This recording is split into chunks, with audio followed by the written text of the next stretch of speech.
Ngayon naman, tuturuan ko kayo kung paano magpalit ng LCD ng Realme C11. Ayan, kung makikita nyo, guhit-guhit yan, tapos may basag, nabagsak daw. Ngayon, sisimulan na natin. Ang unang step ay patayin nyo muna yung cellphone. Siyempre, number 1 yan. Unang step, yan. O, ayun na rin siya matouch. So, mano-mano na lang to. Okay, umpisahan na natin baklasin.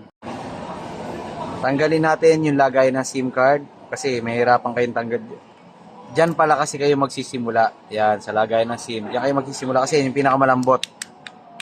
Tapos kailangan mahaba yung kuko. Para, ano. Kaya kung wala naman kayong kuko, pwede naman yung mga kung ano-ano lang dyan. Ayan, oh, nabaklas na. Tapos tanggalin na yung mga tornilyo.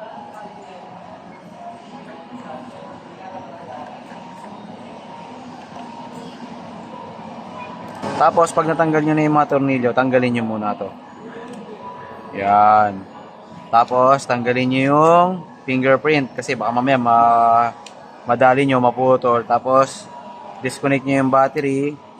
Iangat nyo tong plastic na to. Iangat nyo yung kulay green na yan. Para hindi masira yung battery. Hilahin nyo lang yan. Ayan, di ba? Ayan yung battery. Walang lukot. Tapos tanggalin nyo to. Plastic. Babalik nyo yan mamaya para pag tuwing magtatanggal ng battery, hindi mahirapan yung magtatanggal. Tapos ito yung LCD. Yan. Pag natanggal nyo na yung battery, tatanggalin nyo naman yung LCD. Total, basag na rin naman yung LCD. Huwag nyo nang pahirapan yung sarili nyo. Iangat nyo na lang ng ganyan kung meron kayong mga maninipis na bagay.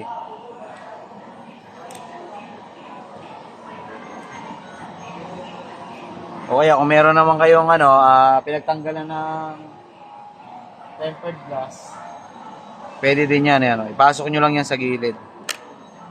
Yan, ganyan. Angat na yan. Yan. Tapos angat nyo na. Pagka na, ano nyo na yan. Ayan yung LCD nya. Ngayon, pag natanggal nyo na yung LCD, ayan, natanggal na.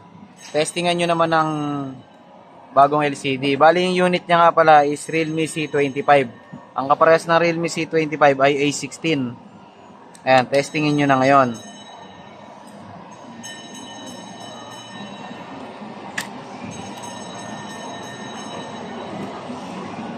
Tapos, power on nyo na. Ayan. Realme. Ayan, kung mapapansin nyo, nabuhay na siya. Click nyo yung emergency. Tapos, dial lang kayo. Ayan, dial. Asterisk sharp 899 sharp. Ayan yung model niya. RMX 3195. Ayan. Ibig sabihin, okay na. Okay, yan.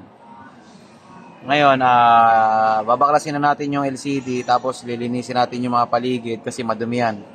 Bago lagyan ng panibagong pandikit. Kalasin natin ulit yung battery.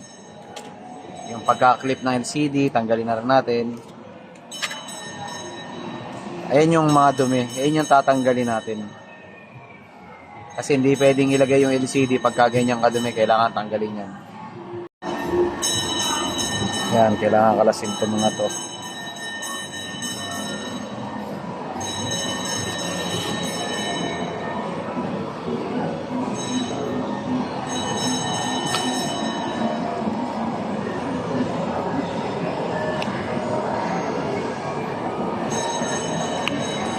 Tapos, pag malinis na, ngayon, lalagyan naman natin ng pandikit.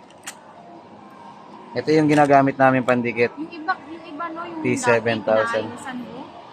Basic na ano lang, natanggal lang. Natanggal din agad. Oo, umilaw yung gilid eh. Binalik ko talaga sa kanya. Pagka, May ilaw sa gilid. Hindi yun maayos ang pag ano nun, pag dikit nun. kailangan hindi ilaw yung gilid. Sa akin, umilaw yun. Tapos ayaw niya pang anuhin na Doon ako sa kanya nagpaayos. Sabi ko, hoy kuya, may video ako. Tsaka isa pa, dito talaga ako nagpaayos. Hindi man ako babalik sa'yo kung hindi ako dito nagpaayos. Hindi, dapat may resibo. Hindi niya ako binigyan ng resibo. Ah, Gamit niya ano yung kulay white na ano. yung pandikit.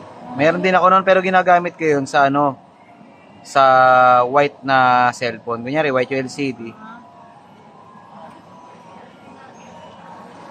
Ayan, kung makikita nyo, nadikitan na natin. Ngayon naman, ilalagay na natin yung LCD. Ayan. Hop, may nakakalimutan. Tapos, pansamantala, ira-rubber band muna natin. Para hindi siya angat. Tapos, i-clip mo yung LCD.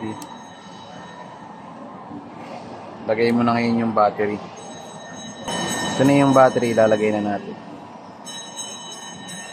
Tapos, lagay mo na yung fingerprint.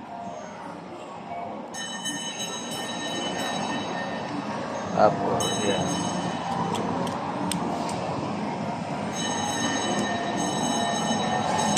Tapos, rubber band mo na rin.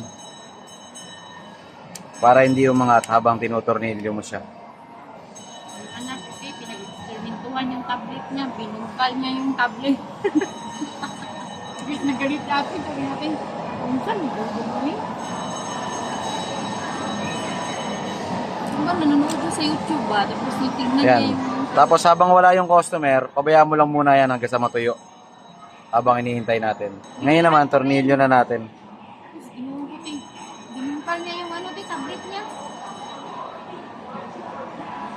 Sabi ko, maayos pa yung tablet ko. Binungkal mo. Ngayon, ikakabit na natin yung back case niya. Para pagpunta ng customer, okay na. Yan, ganyan lang naman kasimple.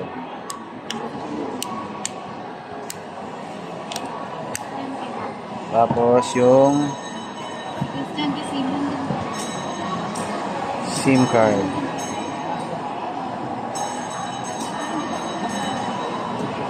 Tapos, pag nakita nyo yung tuyo na, gantuin nyo na lang yan. Tatanggal naman yan. Yung mga nasa gilid-gilid.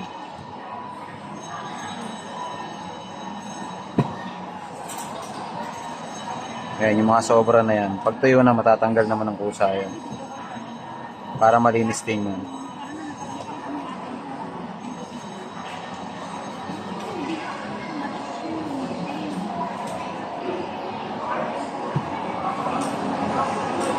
So ngayon, finished product na tayo. Pwede na natin ibigay sa customer. Okay na siya.